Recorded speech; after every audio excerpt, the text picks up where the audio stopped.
my dear students, my name is Ramashankar Singh and you are watching my YouTube channel RS Physics Funda।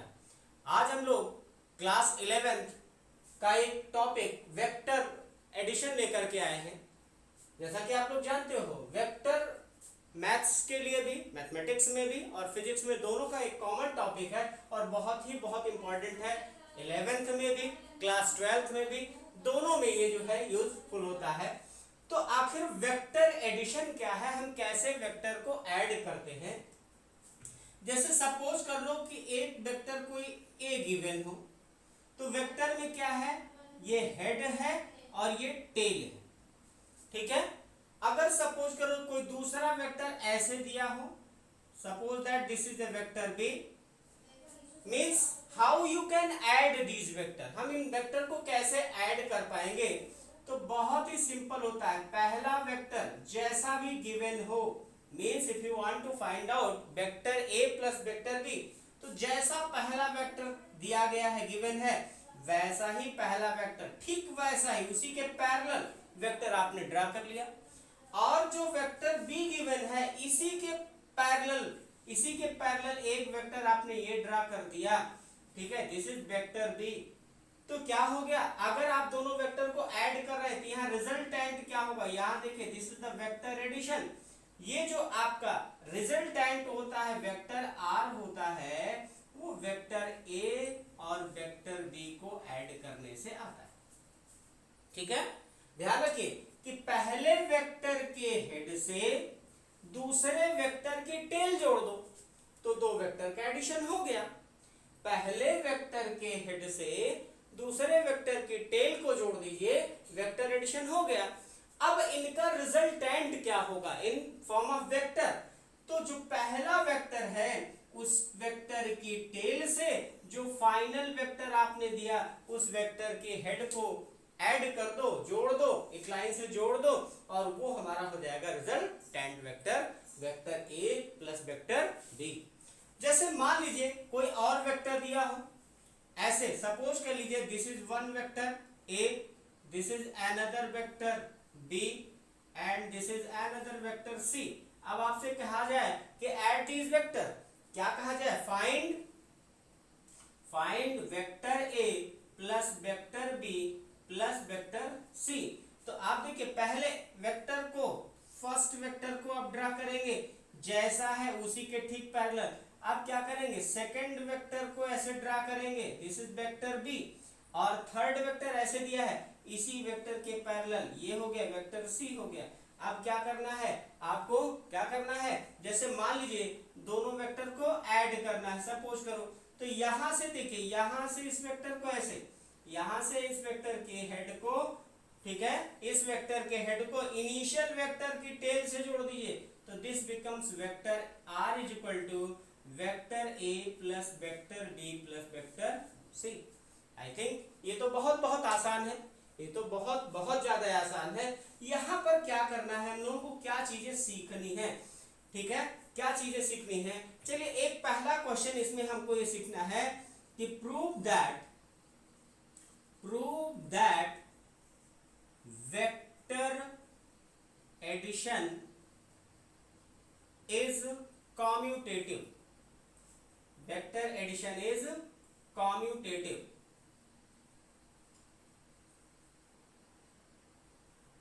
तो हमें यह prove करना है कि vector addition क्या है, कॉम्यूटेटिव है। ये वेक्टर एडिशन कॉम्यूटेटिव का मतलब क्या होता है, कॉम्यूटेटिव को हम लोग ऐसे कहते हैं बेटा कि अगर एक वेक्टर ए और दूसरा वेक्टर बी, इन दोनों को ऐड करो और इसका एडिशन ऐसा भी आ जाए, बी प्लस ए, वेक्टर बी प्लस ए के बराबर, मीन्स जो रिजल्टेंट इस समय आए, अगर सेम रिजल्टेंट बी प्लस ए करने पर भी आ जाए तो वेक्टर एडिशन कॉम्यूटेटिव होगा। मैथमेटिक्स में तो आप जानते हो 4 + 5 = 9, तो 5 + 4 भी वही होगा। क्या वेक्टर में भी ये पॉसिबल है, तो ये हमको करके दिखाना है कि वेक्टर एडिशन कॉम्यूटेटिव लॉ को फॉलो करता है। चलिए कैसे हम लोग करेंगे। अब देखिए कोई भी दो वेक्टर, आर्बिट्रेरी वेक्टर ले लिया, सपोज कर लिया this is vector A and this is vector B, ये वेक्टर दो वेक्टर हो गए और इन्हीं वेक्टर को लेकर के हमें वेक्टर एडिशन को कम्यूटेटिव दिखाना है। जरा देखिए कैसे करेंगे। वेक्टर ए, पहले वेक्टर ए खींचे, ड्रा करिए, वेक्टर ए ड्रा कर दिया। अब हमने क्या कर दिया, वेक्टर बी को इसके हेड से इसके टेल को, ठीक है, इतनी बातें समझ में आ गई। एक वेक्टर के हेड से दूसरे वेक्टर के टेल को जोड़ दो तो ये वेक्टर एडिशन हो गया। अब देखिए इन दोनों का रिजल्टेंट हमारा क्या हो गया, वेक्टर आर बराबर vector A plus vector B हो गया। यहां तक तो समझ में आ गया होगा।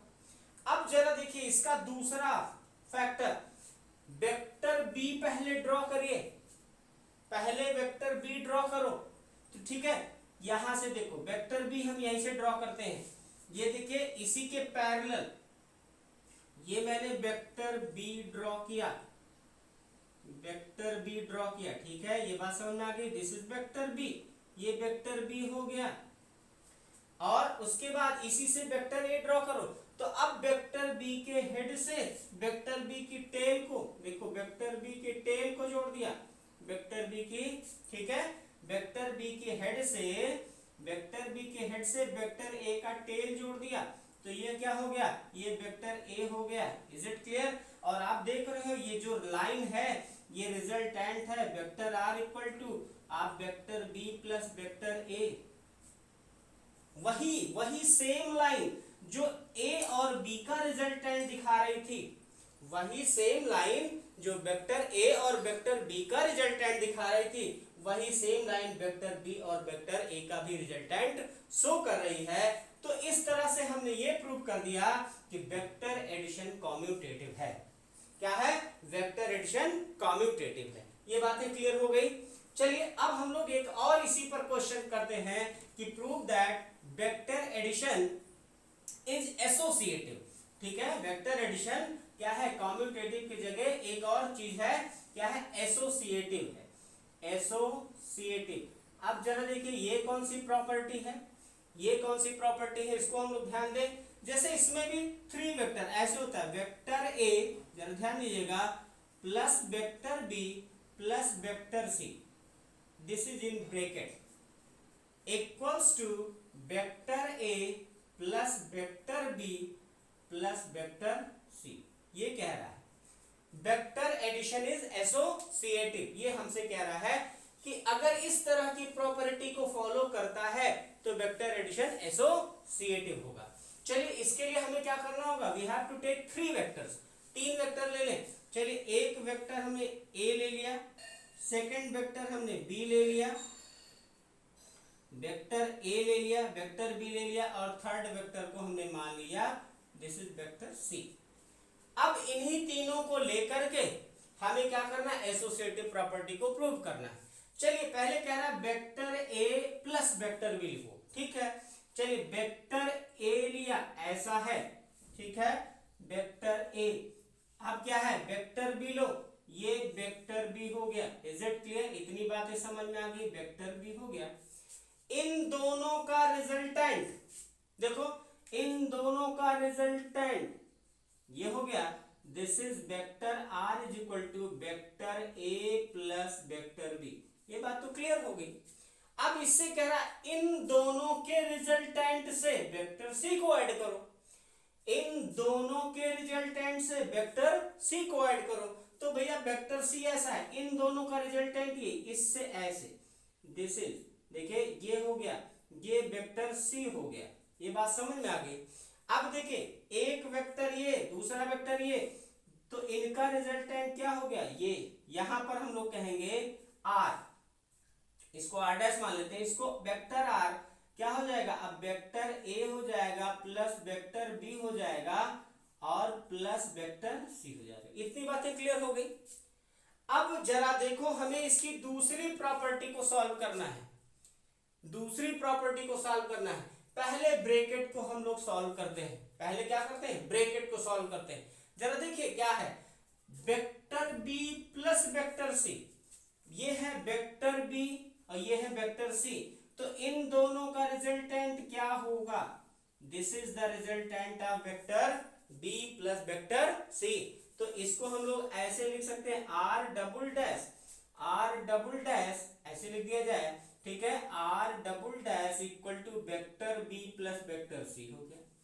ठीक है, इतनी बातें क्लियर हो गई। चलो वेक्टर बी और वेक्टर सी जुड़ गया तो इनका रिजल्टेंट ये आ गया। अब क्या कह रहा है जरा ध्यान दीजिए, इन दोनों के रिजल्टेंट को, इन दोनों के रिजल्टेंट को वेक्टर ए से ऐड करो। अरे तो देखो वेक्टर ए ये है, दिस इज वेक्टर ए, और इन दोनों का रिजल्टेंट ये है, ये ऑलरेडी जुड़ा है कि नहीं जुड़ा है, और इन दोनों को जोड़ने के बाद देखिए, इन दोनों को जोड़ने के बाद इनका जो क्या आ रहा है, रिजल्टेंट आ रहा है। इन दोनों देखो वेक्टर ए और वेक्टर बी को जोड़ो तो इनका रिजल्टेंट आप देखिए क्या आ रहा है, यही लाइन तो आ रही है। इसका मतलब क्या हो गया, इसका मतलब ये हो गया कि vector A plus vector B plus vector C, ये है vector A plus vector B plus vector C के बराबर है। मींस वेक्टर एडिशन क्या है, एसोसिएटिव भी है। इस टाइप के क्वेश्चन अक्सर आ जाते हैं एग्जाम में, और हमें समझना होगा। मेन चीज है कि हमें इसको समझे, कहीं पर भी इसमें कोई कॉम्प्लिकेशंस नहीं है, बड़ी मस्ती के साथ इसको पढ़िए तो मजा आएगा। ठीक है, हमें लगता है कि ये चीजें तो बहुत ही क्लियर हो गई होंगी कि वेक्टर एडिशन कॉम्यूटेटिव होता है और वेक्टर एडिशन क्या होता है, एसोसिएटिव होता है। जरा और हम थोड़ा सा वेक्टर के बारे में ध्यान दें, कुछ वेक्टर के बारे में कि there are so many types of vector, तो मैं बहुत ज्यादा उसमें डिटेलिंग नहीं, केवल एक वेक्टर के बारे में आपसे डिस्कस करना चल रहे हैं, वो है क्या, यूनिट वेक्टर। इसका बहुत बहुत इस्तेमाल होगा और इसी पर काफी ज्यादा न्यूमेरिकल्स भी है, इसीलिए इसको ज्यादा हम फोकस करने का एफर्ट करेंगे। क्या है यूनिट वेक्टर, देखो यूनिट मींस, यूनिट का मतलब वन, ठीक है, और वेक्टर एक ऐसा वेक्टर मींस दोज वेक्टर, ऐसा vector, those vector whose magnitude, those vector whose magnitude, magnitude means उसकी वैल्यू, ठीक है, इज वन। ऐसा वेक्टर जिसका मैग्नीट्यूड क्या हो, वन हो। अब लेकिन बार बार हम लोग वेक्टर वेक्टर वेक्टर कह रहे हैं, अरे वेक्टर में डायरेक्शन कंपलसरी होता है, वेक्टर में क्या होता है, डायरेक्शन कंपलसरी होता है। तो ऐसा वेक्टर जिसका मैग्नीट्यूड वन हो and its direction, its direction is always, is always in the direction of, in the direction of given vector, इसका डायरेक्शन क्या होता है, in the direction of given vector होता है। जरा ध्यान दीजिएगा, ये इंपॉर्टेंट बात है।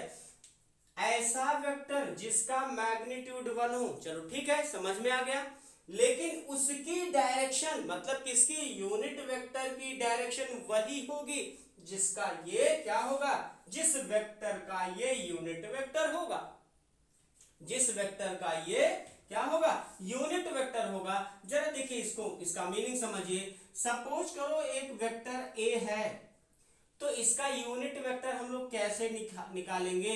अरे भाई देखो, इस वेक्टर को यूनिट वेक्टर निकालना है, तो यूनिट वेक्टर निकालना है तो इसका मतलब अगर हम किसी वेक्टर को उसके मैग्नीट्यूड से, अगर हम किसी वेक्टर को उसके मैग्नीट्यूड से डिवाइड कर देते हैं, किसी वेक्टर को हम उसके मैग्नीट्यूड से डिवाइड कर देते हैं, अरे भाई जैसे देखो 4 मीटर नॉर्थ लिखा है, अपान 4 मीटर कर दिया, तो 4 मीटर कर दिया, 1 आ गया, 1 मीटर नॉर्थ हो गया है ना, ठीक है। तो इसका मतलब 1 मीटर मैग्नीट्यूड हो गया, मींस यूनिट वेक्टर हो गया, डायरेक्शन क्या हो गई, नॉर्थ हो गई। तो जरा देखो यहां पर इसको हम लोग इंडिकेट करने का तरीका जो बनाया है वो क्या है, ए के ऊपर कैप लगा दिया जाए। इसका मतलब जहां पर कैप लग गया, ए कैप, कैप कैप क्या है, यूनिट वेक्टर है, कैप क्या है, यूनिट वेक्टर है।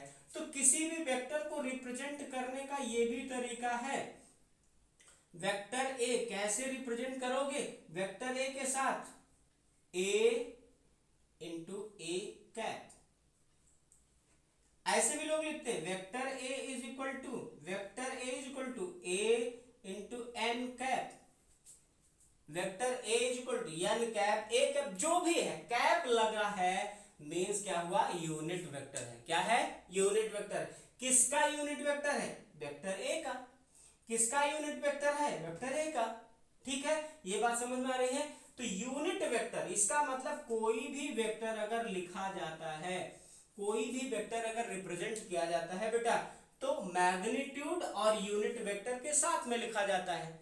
अब यहां पर हम लोगों को समझना क्या होगा, यहां पर हम लोगों को और थोड़ा सा ध्यान देना है। जैसे हम लोगों के पास 3 एक्सिस है, 3 एक्सिस है। क्या है, एक्स एक्सिस है, वाई एक्सिस है, जेड एक्सिस है।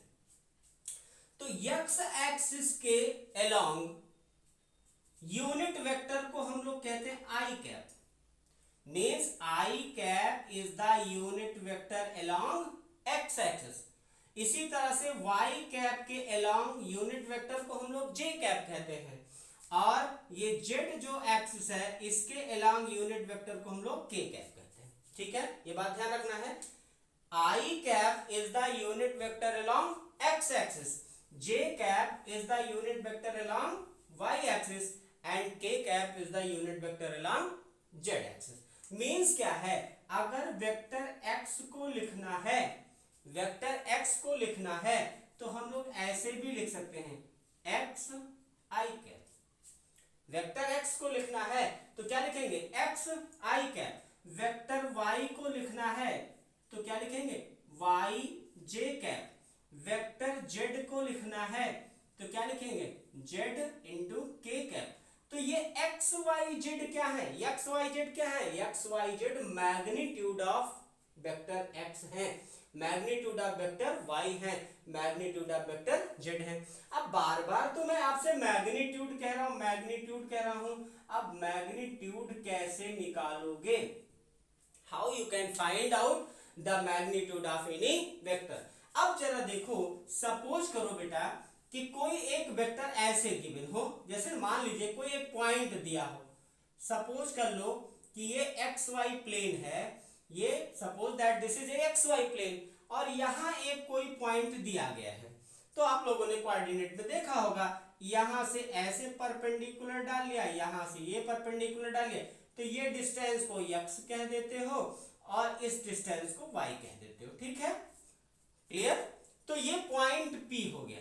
अगर हम इसको वेक्टर के फॉर्म में लिखना चाहेंगे तो जैसे मान लीजिए ये वेक्टर, ये हमारी r हो गई डिस्टेंस या पोजीशन को हम लोग बेसिकली r से लिखते हैं।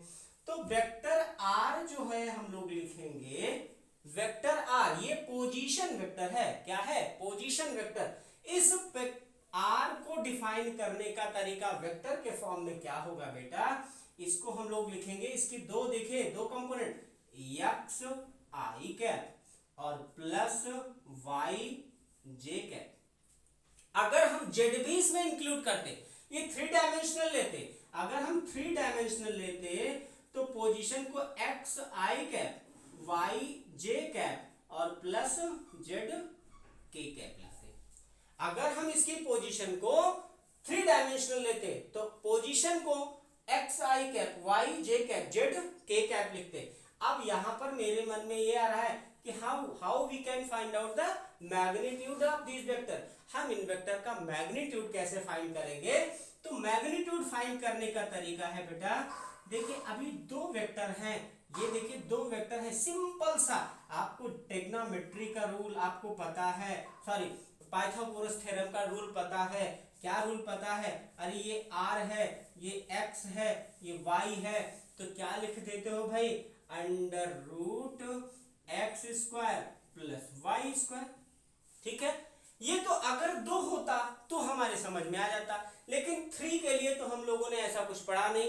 तो यहां पर ध्यान दो, मैग्नीट्यूड जब भी निकालना होगा बेटा, जो इसके पहले यहां नंबर होगी उसी का स्क्वायर कर लीजिए और अंडर रूट निकाल लीजिए। इसका मतलब है this is the magnitude of vector. ये हमारा क्या है, this is the manner to find out the magnitude of vector. और जब मैग्नीट्यूड निकालेंगे तो हम इसके आसपास 2 लाइन या इसको मॉड कह देंगे, या हम लोग r के ऊपर से एरो हटा दें, r के ऊपर से वेक्टर का वो एरो हटा दें, तो this become the magnitude of vector r। ये वेक्टर r का मैग्नीट्यूड हो गया। ठीक है, बात क्लियर हुई। मतलब देखिए इस वेक्टर x का मैग्नीट्यूड, देखो एरो हटा दिया, मैग्नीट्यूड हो गया। लेकिन मैग्नीट्यूड निकालेंगे कैसे? तो मैंने कहा मैग्नीट्यूड निकालने का तरीका है उसके जो भी हमारे क्या है ये डिजिट्स हैं, ठीक है, डिजिट्स हैं उन सब का स्क्वायर रूट निकाल लीजिए, सम कर दीजिए, ठीक है, तो ये हमें क्या मिल जाएगा मैग्नीट्यूड। जैसे एक छोटा सा क्वेश्चन ले लेते हैं, हम लोग इसको और क्लियरिफाई कर ले कि मान लीजिए कोई एक वेक्टर गिवन है, सपोज दैट कोई एक वेक्टर ए गिवन है, ऐसे दिया है 3i cap plus 4j cap, और आपसे कह दिया गया फाइंड दिस, ऐसे कह दिया find magnitude of vector A. तो आपको कुछ नहीं करना है, सिंपली आप क्या करेंगे 3 स्क्वायर प्लस 4 स्क्वायर, ये क्या हो जाएगा 9 और ये हो जाएगा 16 एंड दिस बिकम्स 5, ठीक है। तो 5 यूनिट, इसका मतलब है मैग्नीट्यूड ऑफ वेक्टर ए का मैग्नीट्यूड 5 यूनिट होगा। बात तो क्लियर हो गई होगी, बहुत ही आसान सी चीज है, मींस पूरा का पूरा वेक्टर आसान है, बशर्ते हर टॉपिक को एंजॉय करके पढ़ा जाए। अगर आप टॉपिक को एंजॉय करके पढ़ेंगे तो मैं चैलेंज करता हूं कि आपको इसमें कहीं भी कोई प्रॉब्लम नहीं आएगी। चलिए ठीक है, और थोड़ा सा हम लोग देखते हैं कि यूनिट वेक्टर, अगर हमें ये बात समझ में आ गई है तो हम लोग और क्या क्या इसमें सीख सकते हैं। जैसे मैंने कहा वेक्टर एडिशन, तो यहाँ वेक्टर एडिशन की जगह अगर हम लोग सब्सट्रैक्शन कर दे तो सब्सट्रैक्शन क्या है? अरे सब्सट्रैक्शन में कोई और प्रॉब्लम नहीं, कुछ भी फर्क नहीं आना है। जैसे सपोज करो this is vector A, this is vector B, ये सपोज करो दे ये वेक्टर है और आपसे कह दिया गया find vector A minus vector B, ठीक है। हमें क्या करो subtract vector D from vector A, vector B से वेक्टर ए को सब्सट्रैक्ट करो। तो देखो वेक्टर ए पहले खींचो, ड्रॉ करो वेक्टर ए। अब यहां देखो एक्चुअली बेटा ये लिखा कैसे, उसको लिखने के तरीकों को ध्यान दे लो, बस हो जाएगा। तो यहाँ क्या है वेक्टर ए लिखा है और इसको प्लस मान लो minus of vector B, minus of vector B, इसका मतलब क्या है वेक्टर बी की डायरेक्शन को रिवर्स कर दो। वेक्टर बी जो भी गिवन हो उसकी डायरेक्शन को रिवर्स कर दो तो वो निगेटिव ऑफ वेक्टर हो जाएगा। इस वेक्टर को हम लोग क्या कर दें, ऐसे ये जो लिखा हुआ है इस वेक्टर को ऐसे खींच दें तो ये नेगेटिव ऑफ वेक्टर बी हो जाता है। क्या हो जाता है नेगेटिव ऑफ वेक्टर बी। तो जरा देखिए this is negative of vector B, और अगेन आप क्या कर लीजिए ऐड कर दीजिए, रिजल्टेंट निकाल लीजिए। तो यहाँ इसकी टेल से इसके हेड को ऐड कर दीजिए, तो this is the vector R equal to vector A minus vector B. शायद आपको समझ में आ गया होगा। कुछ नहीं, ये प्लस यहां पर भी हम कर रहे हैं, यहां पर भी हम प्लस कर रहे हैं, दोनों में मैंने देखा vector R equal to vector A minus B, vector B आया। तो अभी यहां से एक चीज और ध्यान दो बेटा, अगर आपसे कह दिया जाता कि vector R is equal to vector A plus B निकालो, वेक्टर ए प्लस बी निकालो, तो ठीक है ये वेक्टर ए हो गया, ये वेक्टर बी हो गया। तो यहां से एक बड़ा बढ़िया रिजल्ट सामने आ रहा है, vector R equal to vector A plus vector B आ गया। तो क्वेश्चन जरा ध्यान दीजिए, जो मैं क्वेश्चन आपको यहां बताना चाहता हूं, क्या अगर दो परपेंडिकुलर, यहां पर ध्यान रखिएगा दोनों वेक्टर कैसे हैं बेटा, परपेंडिकुलर वेक्टर हैं। कैसे वेक्टर हैं? Perpendicular vector. क्या दो परपेंडिकुलर वेक्टर का एडिशन और सब्सट्रैक्शन मींस क्या दो परपेंडिकुलर वेक्टर के एडिशन का और सब्सट्रैक्शन का मैग्नीट्यूड सेम है? तो बिल्कुल आप करके देख लो, दोनों का मैग्नीट्यूड सेम है। अगर दो परपेंडिकुलर वेक्टर मींस अगर ये 3 है ये 4 है, ये 3 है ये 4 है, -4 हो गया, कोई बात नहीं है, ठीक है, रिवर्स कर दिया डायरेक्ट। अरे मैग्नीट्यूड में प्लस माइनस नहीं लगने वाला है, ठीक है। तो यहां जब देखो यहां आपने डायरेक्शन को रिवर्स कर दिया, डायरेक्शन को रिवर्स कर दिया, फिर भी वेक्टर आर जब निकालेंगे तो अगेन क्या होंगे 3 का स्क्वायर और प्लस -4 का स्क्वायर करेंगे, और स्क्वायर करने के बाद आप समझ रहे हो कि साइन कन्वर्ट हो जाता है, प्लस हो जाता है। तो अगर दो परपेंडिकुलर वेक्टर होंगे, यहां से क्वेश्चन बड़ा अच्छा आता है कि कब, when the the magnitude of two perpendicular vector, magnitude of means addition and subtraction, means दोनों वेक्टर का एडिशन और सब्सट्रैक्शन कब उनके मैग्नीट्यूड सेम होते हैं। तो दो परपेंडिकुलर वेक्टर के एडिशन और सब्सट्रैक्शन के मैग्नीट्यूड तभी सेम होते हैं, ठीक है, जब वो दोनों वेक्टर क्या हो, परपेंडिकुलर हो।